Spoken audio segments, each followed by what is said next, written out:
Hello traders வணக்கம். இன்னைக்கு பார்த்தீங்கன்னா நம்ம ஒரு ஸ்பெஷல் வீடியோ போடுறோம். என்னன்னு பார்த்தீங்கன்னா நம்ம சப்ஸ்கிரைபரான உங்களோட கொஷின்ஸ்க்கு நான் ஆன்சர் பண்ணலான்னு இருக்கேன்.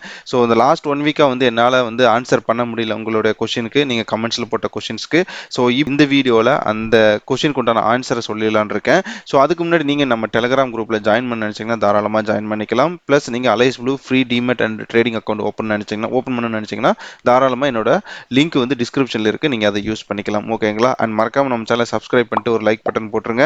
அண்ட் ஓகே, ஸோ வாங்க வீடியோக்குள்ள போயிடலாம். ஓகேங்களா? ஸோ ஒரு 9 கொஷினை பற்றி தான் நம்ம டிஸ்கஸ் பண்ண போகிறோம். இது ரொம்ப பேசிக்காகவும் இருக்கலாம், ஸோ கொஞ்சம் காம்ப்ளிகேட்டடாகவும் இருக்கலாம். என்னால் முடிஞ்ச அளவுக்கு நான் கிளியராக எக்ஸ்பிளைன் பண்ண ட்ரை பண்ணுறேன். இதையும் தாண்டி உங்களுக்கு ஏதாவது டவுட் இருந்ததுன்னா நீங்கள் தாராளமாக என்னோட கமெண்ட் செக்ஷனில் எகைன் நீங்கள் போஸ்ட் பண்ணலாம். ஓகேங்களா? ஸோ ஃபர்ஸ்ட் இன்னைக்கு கொஷின்ஸ் என்ன அப்படின்னு பார்த்தீங்கன்னா, முல்லை வேந்தன் அப்படிங்கிற ஒரு நண்பர் கேட்டிருக்கிறாரு, ஃபியூச்சர் ஆப்ஷன் பை பண்ணா டைம் டிகே இருக்கா அப்படின்னு சொல்லி கேட்டிருக்கிறாரு. ஓகேங்களா? ஸோ ஃபர்ஸ்ட் ஃபியூச்சர் ட்ரேடிங் வேற, ஆப்ஷன்ஸ் ட்ரேடிங் வேற. ஓகேங்களா? நீங்க ஃபியூச்சர் அண்ட் ஆப்ஷன்ஸ் ரெண்டையும் கன்ஃபியூஸ் பண்ணிக்காதீங்க. ஃபியூச்சர் ட்ரேடிங்கிறது வேற, ஆப்ஷன்ஸ் ட்ரேடிங் வேற. இப்போ ஃபியூச்சர் ட்ரேடிங்ல பாத்தீங்கன்னா நீங்க ஒரு ஸ்ட்ரைக் பிரைஸ்ல ஆர்டர் எடுக்கிறீங்க. ஃபார் எக்ஸாம்பிளுக்கு நான் இங்க காட்டுறேன். ஓகேங்களா? இப்போ 32,733 அப்படிங்கிற பிரைஸ்ல நீங்க ஆர்டரை போட்டுட்டீங்க, நீங்க ஆர்டர் எடுத்துட்டீங்க அப்படின்னா 32,744 45ன்னு இன்க்ரீஸ் ஆகும்போது நீங்க அதாவது ஃபியூச்சர்ல பை பண்ணியிருந்தா உங்களுக்கு ப்ராஃபிட், ஒவ்வொரு ரூபாய்க்கும் உங்களுக்கு ப்ராஃபிட் வரும். ஆனா ஆப்ஷன்ல அப்படி கிடையாது, நிறைய விஷயங்கள் இருக்கு, கிரீக்ஸ் இருக்கு. ஓகேங்களா? ஆப்ஷன்ஸ்ல உங்களுக்கு டிஃப்ரெண்டா இருக்கும், ஃபியூச்சர்ல டிஃப்ரெண்டா இருக்கும். ஸோ அவர் கேட்ட கொஸ்டினுக்கு ஆன்சர் பண்ணிட்டேன்னு நினைக்கிறேன். டைம் டிகே இருக்கா ஃபியூச்சர்ல அப்படின்னு கேட்டா டெஃபினட்டா டைம் டிகேங்கிற ஒரு விஷயம் கிடையவே கிடையாது. இட்ஸ் நார்மலா நம்ம பை செல் பண்ணா நமக்கு அந்த டிஃபரன்ஸ் வருது இல்லையா, அந்த பிரைஸ் இன்டு குவான்டிட்டி தான் உங்களுடைய லாபம் நஷ்டம். ஓகேங்களா? அது நெக்ஸ்ட் பாத்தீங்கன்னா கபிலன் ஒரு சப்ஸ்கிரைபர் கேட்டிருக்காரு, விச் இஸ் பெட்டர் ஆப்ஷன், அதாவது அவர் என்ன கேட்குறாருன்னா which is better option futures or option selling, இந்த மூணுல எது பெட்டர் அப்படின்னு கேட்குறாரு. ஸோ என்னை பொறுத்தும் பார்த்தீங்கன்னா எல்லாமே பெட்டர் தான். பட் அதில் பார்த்தீங்கன்னா நான் ரேங்கிங் பண்ணணும் அப்படின்னு நினச்சிங்கன்னா நான் என்ன சொல்லுவேன் அப்படின்னு பார்த்தீங்கன்னா, நீங்கள் பிகினராக இருந்தீங்கன்னா ஃபர்ஸ்ட் நீங்கள் பண்ண வேண்டியது பார்த்தீங்கன்னா ஸ்டாக்ஸ். ஸோ இந்த ஸ்டாக்ஸில் எப்படி பை பண்ணுறது, செல் பண்ணுறது, ஓகேங்களா, இந்த ஜெரோதா அப்ளிகேஷன் இல்லைனா அலைஸ் ப்ளூ அப்ளிகேஷன் எப்படி யூஸ் பண்ணுறது அப்படிங்கிறதெல்லாம் கற்றுக்கிட்டு ஸ்டாக்ல ஹோல்ட் பண்ண உங்களுக்கு அந்த பொறுமையை நீங்கள் கொண்டு வாங்க, அந்த மைண்ட் செட்டை கொண்டு வாங்க ஃபர்ஸ்ட். ஓகேங்களா? ஸோ அதை நீங்கள் பண்ண வேண்டிய ஃபர்ஸ்ட் வேலை, லோ குவான்டிட்டியில் ட்ரேட் பண்ணுங்க. செகண்ட் என்ன அப்படின்னு பார்த்தீங்கன்னா, ஆப்ஷன்ஸ் பண்ணலாமா இல்லை ஃபியூச்சர்ஸ் பண்ணலாமா. ஸோ நீங்கள் ஆப்ஷன்ஸ் இல்லை ஃபியூச்சர்ஸ் ரெண்டுமே பார்த்தீங்கன்னா ஹை ரிஸ்க் உள்ள ஒரு விஷயம் தான். நான் ரெக்கமெண்ட் பண்ணுறது என்ன அப்படின்னு பார்த்தீங்கன்னா, ஆப்ஷன்ஸை பற்றி நிறைய தெரிஞ்சுக்கிட்டு அதுக்கப்புறம் ஆப்ஷன்ஸ்க்கு உள்ள வாங்க. பட் ஃபியூச்சர்ஸுக்கு பெரிய அளவு நமக்கு விஷயங்கள் தெரிய வேண்டிய அவசியம் இல்லை. நம்ம ப்ரிடிக்ட் பண்ணணும், மார்க்கெட் மேலே போகுதா இல்லை கீழே போக போகுதுன்னு சொல்லிட்டு ப்ரிடிக்ட் பண்ணணும். அதுக்கு தகுந்த மாதிரி பை செல் பண்ணணும், ப்ளஸ் ப்ராப்பர் ஸ்டாப் லாஸ் போடணும். ஓகேங்களா? ஆனால் ஆப்ஷன் பையிங் பண்ணாலும் சரி செல்லிங் பண்ணாலும் சரி நீங்கள் நிறைய கற்றுக்க வேண்டியிருக்கும். அதெல்லாம் கற்றுக்கிட்டு நீங்கள் ஆப்ஷனில் கலருங்க. அப்போ ரேங்கிங் பண்ண பார்த்தீங்கன்னா ஃபர்ஸ்ட் நீங்கள் பண்ண வேண்டியது ஸ்டாக்ஸு. நெக்ஸ்ட் பார்த்தீங்கன்னா நான் என்ன அட்வைஸ் பண்ணால் நீங்கள் ஆப்ஷன்ஸை ஃபுல்லாக கற்றுக்கிட்டு அதில் ஆப்ஷன் செல்லிங் பண்ணுங்க. ஓகேங்களா? ஸோ இது ரேங்க் நம்பர் 2ன்னு சொல்லுவேன். ரேங்க் நம்பர் 3 என்ன அப்படின்னு பார்த்தீங்கன்னா நீங்கள் ஃபியூச்சர்ஸில் ட்ரேட் பண்ணலாம். ஓகே. அண்ட் நெக்ஸ்ட் கொஸ்டின் என்ன அப்படின்னு பார்த்தீங்கன்னா, கோபி கௌசல்யா அப்படின்னு ஒருத்தர் கேட்டிருக்கிறாங்க, சார் 32,700 பிஇ அட் 565 பை பண்ண நவ் 355 இருக்கு, ஹோல்ட் பண்ணி வச்சிருக்கேன். How much Monday Monday open இப்போ ஓப்பன் ஆகும்போது ப்ரீமியம் வேல்யூ எப்படி இருக்கும் அப்படின்னு கேட்டிருக்கிறாரு. சாட்டர்டே சண்டேல டைம் டிகே இருக்குமா அப்படின்னு சொல்லி கேட்குறாரு. ப்ரீமியம் ரெடியூஸ் ஆகுமான்னு சொல்லி கேட்குறாரு. ஓகேங்களா? ஸோ அதுக்கு ஒருத்தர் ரிப்ளை பண்ணிக்கிறாரு, இந்தியன் பைக்கர்னு சொல்லிட்டு, maybe it's going to be a gap up, always use stop loss for your trade. So இதுக்கு நான் என்ன ரிப்ளை பண்ணுவேன்னா, நம்மளால அதை ப்ரிடிக்ட் பண்ண முடியாதுங்க, ரொம்ப சிம்பிள் டு பி ஃப்ரேங்க். ஏன்னா ஸோ இந்த time decay time plus market value volatility, so இந்த ரெண்டையும் பேஸ் பண்ணி தான் இருக்கு. ஸோ நீங்க நம்ம மண்டே என்ன ஆகுன்னு சொல்லிட்டு இன்னைக்கே நம்ம ப்ரிடிக்ட் பண்ண முடியாது. That's impossible. நீங்க நான் இல்லை, யாரா இருந்தாலுமே அது இம்பாசிபிள் தான். ஏன்னா நமக்கு மார்க்கெட் மேபி நாஸ்டாக்கோ இல்லை எஸ்ஜிஎக்ஸ் நெட்டியோ ஒரு பாயிண்ட்ல க்ளோஸ் ஆயிருக்கலாம். ஸோ நமக்கு அந்த பாயிண்ட்ல க்ளோஸ் ஆனாலும் எக்ஸாக்டா அங்கேயே ஓப்பன் ஆகணும் நமக்கு அப்படின்னு எந்த அவசியமும் கிடையாது. ஓகேங்களா?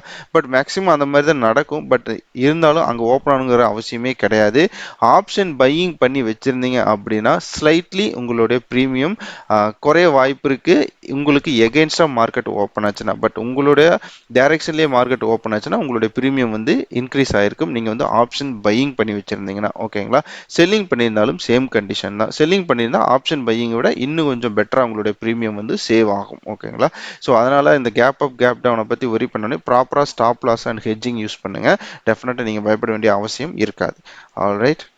ஸோ நெக்ஸ்ட் கொஸ்டின் என்ன அப்படின்னு பார்த்தீங்கன்னா, ஓகே நான் வந்து கேரண்டி ரிட்டர்ன் ஸ்ட்ராட்டஜின்னு சொல்லி ஒரு ஸ்ட்ராட்டஜி சொல்கிறேன்னு சொல்லியிருந்தேன். அந்த வீடியோ போடுங்கன்னு சொல்லி ஒருத்தர் கேட்டிருக்கிறாரு, விக்னேஷ் என்னன்னு சொல்லிட்டு. ஸோ இந்த ஸ்ட்ராட்டஜி எப்படி இருக்க போகுது அப்படின்னு பார்த்தீங்கன்னா, நம்ம வந்து கொஞ்சம் எப்படி சொல்கிறது, ஹை ரிஸ்க் தான் இருக்கும், ஹை ரிவார்டும் இருக்கும். ஓகேங்களா? அதே மாதிரி உங்கள்கிட்ட மார்ஜின் வந்து நிறையா தேவைப்படும். ஒரு மினிமம் வந்து பார்த்தீங்கன்னா 5 to 6 lakhs rupees வந்து தேவைப்படும். ஸோ அப்படி இருக்கிற பட்சத்தில் நீங்கள் தாராளமாக போடலாம். அவ்வளோ இருந்தாலுமே உங்களுக்கு வந்து ப்ராபபிலிட்டி 83%, 83% வரும். பட் பார்த்தீங்கன்னா உங்களுடைய ப்ராஃபிட் வந்து எனக்கு தெரிஞ்ச ஒரு 15 to 16K அந்த ரேஞ்சில் தான் வரும். ஓகேங்களா? ஏன்டா இவ்வளோ கம்மியாக சொல்கிறேன்? அது நான் சொல்கிறது பார்த்தீங்கன்னா எக்ஸ்பைரி டே வரைக்கும் நீங்கள் வீக்லி எக்ஸ்பைரியில் ஹோல்ட் பண்ணால் மட்டும்தான் வரும். பட் நீங்கள் ஓவராலாக ஒரு திங்க் பண்ணி பார்த்தீங்க அப்படின்னு பார்த்தீங்கன்னா உங்களுடைய மார்ஜின் ஜாஸ்தி தான், அதில் டவுட்டே கிடையாது. ஓகே, அதுக்கு நீங்கள் பர்சன்டேஜ் போட்டிங்கன்னா இது வெறும் 1% வராது. ஓகேங்களா? ஸோ அப்போது இது ஏன் நான் வந்து ஹை ப்ராபபிலிட்டின்னு சொல்கிறேன்னா உங்களுக்கு பார்த்தீங்கன்னா 80லேருந்து 83% வந்து வின்னிங் ப்ராபபிலிட்டி வரும். ஸோ அப்போ அந்த வின்னிங் ப்ராபபிலிட்டி வரும்போது நீங்கள் டெஃபினட்டாக ஹோல்ட் பண்ணி வச்சிருந்தா மட்டும் போதும், உங்களுக்கு வேறு எதுவுமே பண்ண தேவையில்லை. ஓகேங்களா? ஸோ அப்படி பார்க்கும்போது உங்களுக்கு ப்ராஃபிட் நிறைய வாய்ப்புகள் இருக்குது. ஸோ இன்னொரு ஸ்ட்ராட்டஜியும் இருக்குது, அதையும் நான் முடிஞ்சால் எக்ஸ்பிளைன் பண்ணுறேன். ஓகேங்களா? ஸோ கொஞ்சம் வெயிட் பண்ணுங்க. அண்ட் நெக்ஸ்ட் என்ன அப்படின்னு பார்த்தீங்கன்னா, ராமசாமி அப்படிங்கிறவர் கேட்டிருக்காரு, நீங்கள் டெய்லி எடுக்கிற ட்ரேடை வச்சு என்ன ஸ்ட்ராட்டஜின்னு டெய்லி சொன்னாலே போதும், ப்ராக்டிக்கலாக செட் ஆகும் அப்படின்னு சொல்லிக்கிறாரு. ஸோ நான் டெய்லி எடுக்கிறது பார்த்தீங்கன்னா ஆப்ஷன் பையிங்காக செல்லிங்கன்னு சொல்லி நம்ம வீடியோலேயே சொல்கிறேன். ஸோ வீடியோ கொஞ்சம் ரெகுலராக பாருங்கள். ஆப்ஷன் பையிங் பண்ணால் ஆப்ஷன் பையிங், ஆப்ஷன் செல்லிங் பண்ணால் ஆப்ஷன் செல்லிங்னு சொல்லிடுறேன். ஸோ அதை நான் கிளியராக உங்களுக்கு சொல்லிடுறேன். ஓகேங்களா? அதுதான் ஸ்ட்ராட்டஜி. மற்றபடி பார்த்தீங்கன்னா நான் இண்டிகேட்டர் போட்டால் இண்டிகேட்டர் உங்களுக்கு நான் போட்டு தான் காட்டுறேன். இண்டிகேட்டர் அன்றைக்கி நான் போடலைன்னா நான் போடாமல் தான் காட்டுவேன். ஓகேங்களா? ஸோ அன்றைக்கி நான் என்ன பண்ணோ அதை தான் பண்ணியிருக்கேன். ஸோ இன்னொன்று பார்த்தீங்கன்னா இன்னும் சில பேர் கேட்டிருந்தீங்க, ஆர்டர் புக்கை வச்சு எக்ஸ்பிளைன் பண்ணுங்க அப்படின்னா தான் நம்புற மாதிரி இருக்கும் அப்படின்னு சொல்லிட்டு. நான் டெய்லி என்னோட பொசிஷனை காட்டி தான் உங்களுக்கு நான் வந்து எக்ஸ்பிளைனும் பண்ணுறேன். ஸோ அதோட வேற என்ன பண்ணணும்னு தெரியல.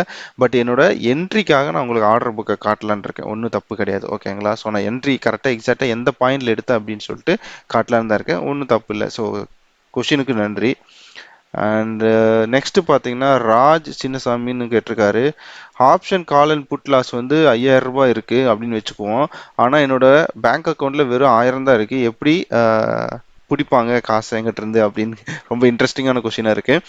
ஸோ ஃபர்ஸ்ட் திங் நம்ம அண்டர்ஸ்டாண்ட் பண்ணிக்க வேண்டியது என்ன அப்படின்னு பார்த்தீங்கன்னா, நம்ம அக்கௌண்ட் ஒன்று ஓப்பன் பண்ணியிருப்போம் கரெக்டுங்களா? நம்ம ஜெரோதா, லைஸ்ஃபுல் இந்த மாதிரி ஏதோ ஒரு டிஸ்கவுண்ட் ப்ரோக்கர்கிட்ட ஒரு அக்கௌண்ட் ஓப்பன் பண்ணியிருப்போம். அந்த அக்கௌண்ட் என்னன்னு பார்த்தீங்கன்னா trading plus demat account. So trading account பார்த்தீங்கன்னா நீங்கள் பண்ணுற ட்ரேட்ஸ் எல்லாம் அதில் தான் இருக்கும். உங்களுடைய பேங்க் வந்து அதில் லிங்க் ஆகிருக்கும். ஓகேங்களா? உங்கள் பேங்க் அக்கௌண்ட் வந்து லிங்க் ஆகிருக்கும். ஸோ நீங்கள் உங்கள் பேங்க் அக்கௌண்ட்லேருந்து உங்கள் பணத்தை வந்து இந்த ட்ரேடிங் அக்கௌண்ட் அண்ட் டிமேட் அக்கௌண்ட்டுக்கு ட்ரான்ஸ்ஃபர் பண்ணிவிட்டு அங்கே தான் நீங்கள் ட்ரேட் பண்ண போகிறீங்க. ஓகேங்களா? இன்கேஸ் உங்களுக்கு ஒரு 5000 ருபீஸ் லாஸ் உங்கள் அக்கௌண்ட்டில் வந்து 5000 ருபீஸே கிடையாது அப்படின்னா டெஃபினட்டாக நீங்கள் அந்த ஆர்டரே பிளேஸ் பண்ணியிருக்க வாய்ப்பே இருந்திருக்காது. ஓகேங்களா? இன்கேஸ் அப்படி ஃபார் எக்ஸாம்பிளுக்கு நீங்கள் வந்து ஒரு 5000 ருபீஸ் வந்து லாஸில் இருக்கீங்க. ஓகேங்களா? உங்ககிட்ட அக்கௌண்ட்டில் பணமே இல்லைன்னு நீங்கள் சொல்லவே முடியாது. ஏன்னா அந்த அளவுக்கு பணம் இருந்தால் மட்டும்தான் உங்களுக்கு 5000 லாஸ் வரைக்குமே போகும், இல்லைன்னா போகவே போகாது. ஸோ அதனால் நீங்கள் வந்து ட்ரேடிங் அக்கௌண்ட்டு பேங்க் அக்கௌண்ட்டை வந்து கன்ஃபியூஸ் பண்ண வேண்டாம். உங்கள் அக்கௌண்ட்டில் எவ்வளோ மார்ஜின் நீங்கள் வச்சிருக்கிறீங்களோ அந்த மார்ஜின் அளவுக்கு தான் உங்களுடைய லாஸும் வரும் மேக்ஸிமம். ஓகேங்களா? ஃபார் எக்ஸாம்பிள் ஒரு 5000 ரூபா தான் உங்கள்கிட்ட மேக்ஸிமம் இருக்குன்னா அந்த 5000 ரூபா தான் லாஸ் மேக்ஸிமம் வர வாய்ப்பு இருக்குது. அதுக்கு மேலெல்லாம் நெகட்டிவ்ல எல்லாம் போகாது. ஓகே, அப்படி ஏதாவது போகிற மாதிரி இருந்தால் உங்களுடைய புரோக்கர் என்ன பண்ணுவாங்க அப்படின்னா உங்களுக்கு வந்து மெசேஜாவோ மெயில் அனுப்பிடுவாங்க. இந்த மாதிரி மார்ஜின் வந்து நீங்கள் இன்னும் ஆட் பண்ணணும், இல்லைன்னா பார்த்தீங்கன்னா அது வந்து ஆட்டோ க்ளோஸ் ஆகிடும், நாங்கள் ஸ்கொயர் ஆஃப் பண்ணிவிடுவோம் அப்படின்னு சொல்லிட்டு உங்களுக்கு மெயில் போட்டுருவாங்க. ஓகேங்களா? ஸோ அதனால் அந்த விஷயத்தை நீங்கள் கேர்ஃபுல்லாக பார்த்துக்குங்க. ஸோ உங்களுடைய கொஸ்டினுக்கு ஆன்சர் பண்ணிட்டேன்னு நினைக்கிறேன். நெக்ஸ்ட் கொஸ்டின் என்ன அப்படின்னு பார்த்தீங்கன்னா அஸ்வின் கே அப்படிங்கிற கேட்டிருக்கிறாரு, bro in put option how holder can sell underlying asset to writer without buying underlying asset. Okay, so இந்த கொஷினை வந்து நான் எப்படி புரிஞ்சுக்கிட்டேன் அப்படின்னு பார்த்தீங்கன்னா, இப்போ புட் ஆப்ஷனை வந்து நம்ம பை பண்ணி வச்சிருக்கோம் ஓகேங்களா. இப்போ வந்து அது எப்படி வந்து ரைட்டர் ஆப்ஷன் ரைட்டர்னா ஆப்ஷன் செல்லர் ஓகேங்களா. ஸோ அப்போ அந்த ஆப்ஷன் செல்லருக்கு நம்ம எப்படி வந்து செல் பண்ண முடியும்? புட் ஆப்ஷனை பை பண்றதுன்னா என்ன அர்த்தம்னா மார்க்கெட் கீழே போகுதுன்னு சொல்லிட்டு நம்ம பை பண்ணியிருப்போம் கரெக்ட்டுங்களா. எகெயின் இங்கே தான் நம்ம வந்து இந்த ஆப்ஷனோட விஷயங்களை நம்ம தெரிஞ்சுக்கணும். ஸோ ஆப்ஷன்ஸ் ட்ரேடிங்கில் பார்த்தீங்கன்னா நீங்கள் வந்து பையர் ஆப்ஷன் பையர் அப்படின்னா கால் ஆப்ஷனையும் பை பண்ணுறவர் புட் ஆப்ஷனையும் பை பண்ணுறவர். ஸோ ரெண்டுலேயும் பார்த்தீங்கன்னா நீங்கள் பை தான் பண்ண போகிறீங்க. ஆனால் கால் ஆப்ஷனில் பையிங் அப்படின்னா நீங்கள் வந்து மார்க்கெட் உங்களுடைய ஸ்ட்ரைக் ப்ரைஸ்லேருந்து மேலே போக போகுதுன்னு சொல்லிட்டு நீங்கள் பெட் பண்ணுறீங்க. இதுவே புட் ஆப்ஷன் பையர் அப்படின்னு பார்த்தீங்கன்னா உங்கள் ஸ்ட்ரைக் ப்ரைஸ்லேருந்து மார்க்கெட் கீழே போக போகுதுன்னு சொல்லிட்டு பெட் பண்ணுறீங்க ஓகேங்களா. இப்போ இது எப்படி வந்து நம்ம வந்து ஆப்ஷன் செல்லருக்கு விற்கிறோம் அப்படின்னு சொல்லி நீங்கள் கேட்குறீங்க. ஆக்சுவலாக ஆப்ஷன் செல்லர்கிட்ட இருந்து நீங்கள் வாங்குறீங்க. அப்படிதான் மார்க்கெட் ஒர்க் ஆகுது ஓகேங்களா. நீங்கள் வந்து விற்கல. இதை நல்லா புரிஞ்சுக்கணும் ஓகேங்களா. நீங்கள் வந்து டெபிட் ஆப்ஷன் பையர் அப்படின்னா உங்கள் அக்கௌண்ட்ல இருந்து பணம் போகுது. அதனால தான் உங்களுக்கு லிமிட்டட் ரிஸ்க். ஃபார் எக்ஸாம்பிள் ஒரு லாட் வந்து 12,000 10,000 தான் இருக்கும் ஓகே. ஆனால் ஆப்ஷன் செல்லருக்கு பார்த்தீங்கன்னா 1,00,000 1,50,000 இருக்கும் ஓகேங்களா. ஸோ இதுதான் வித்தியாசம். அப்போ நீங்கள் வந்து உங்கள் அக்கௌண்ட்ல இருந்து டெபிட் ஆகும், அவங்க அக்கௌண்ட்ல இருந்து அவங்க அக்கௌண்ட்டுக்கு கிரெடிட் ஆகும். விச் மீன்ஸ் அவங்க உங்களுக்கு செல் பண்ணுறாங்க, நீங்கள் அதை வாங்கிட்டு அந்த பணத்தை அவங்களுக்கு கொடுக்குறீங்க. இதுதான் வந்து கான்செப்ட் ஆப்ஷன்ஸில் ஓகேங்களா. ஸோ இந்த கான்செப்டை பேஸ் பண்ணி தான் option buying and option selling நடக்குது. ஸோ இதுதான் கிளியரான இன்ஃபர்மேஷன். ஸோ இது புரிஞ்சிருக்கும்னு நினைக்கிறேன் அஸ்வின். ஸோ நெக்ஸ்ட் என்ன அப்படின்னு பார்த்தீங்கன்னா Sathish J, nice explanation bro, thank you bro, keep posting more videos from basics and tips. கண்டிப்பா. I have one doubt bro, I have open my Zerodha account recently and it shows my father name as first name and my name as last name. Is that correct? கண்டிப்பாக correct தாங்க, ஒன்றும் இது ஒரு பெரிய பிரச்சனை இல்லை. ஏன்னா நான் ஃபஸ்ட்டு ஓப்பன் பண்ண அக்கௌண்ட்டுக்கு பார்த்தீங்கன்னா என்னோட நேம் ஃபஸ்ட்டு, நான் அப்பாவோட பேர் வந்து நெக்ஸ்ட் வந்துச்சு. எகெயின் நான் என்னோட அப்பா அக்கௌண்ட்டில் ஒன்று ஓப்பன் பண்ணேன். அது என்னடானா அவரோட அப்பா பேர் ஃபஸ்ட்டு வந்துருச்சு, அவரோட நேம் வந்து செகண்ட் வந்துருச்சு. ஸோ இது வந்து ஒரு பெரிய பிரச்சனை கிடையாது, இது ஒரு இஷ்யூ கிடையாது ஓகேங்களா. ஸோ நீங்கள் தாராளமாக அதிலேயே ட்ரேட் பண்ணலாம். நெக்ஸ்ட் த லாஸ்ட் கொஸ்டின் நினைக்கிறேன், Raj Chinnasamy, option call and put loss. Okay, இதை நம்ம ஆல்ரெடி எக்ஸ்பிளைன் பண்ணிட்டோம் கரெக்ட்டுங்களா. கரெக்டு தான். ஸோ இதை நான் வந்து ஆல்ரெடி எக்ஸ்பிளைன் பண்ணிட்டேன், சாரி. ஸோ இவ்வளோ தான். ஸோ இந்த கொஷின்ஸ் வந்து ரீசெண்டாக வந்ததுன்னு நினைக்கிறேன். ஸோ இது இல்லாமல் நான் வேறு ஏதாவது மிஸ் பண்ணியிருந்தேன் அப்படின்னா நீங்கள் கமெண்ட் செக்ஷனில் மறுபடியும் டைப் பண்ணி போடுங்க. நான் மேபி நெக்ஸ்ட் வீக் வந்து அதுக்கு நான் ஆன்சர் பண்ண ட்ரை பண்ணுறேன். இல்லைன்னா முடிஞ்சால் ரொம்ப அங்கேயே கமெண்ட்லேயே என்னால் ஆன்சர் பண்ண முடிஞ்சதுன்னா நான் உங்களுக்கு ஆன்சர் பண்ணிடுறேன் ஓகேங்களா. ஸோ இந்த வீடியோவில் நான் சொன்ன இன்ஃபர்மேஷன்கள் உங்களுக்கு பிடிச்சிருந்தது அப்படின்னா நம்ம சேனலை மறக்காமல் லைக் பண்ணிவிடுங்க, ஷேர் பண்ணுங்கள், கமெண்ட்ஸ் ஏதாவது இருந்தால் போடுங்க ஓகேங்களா. So thank you so much for வாட்சிங் this video. Have a good day.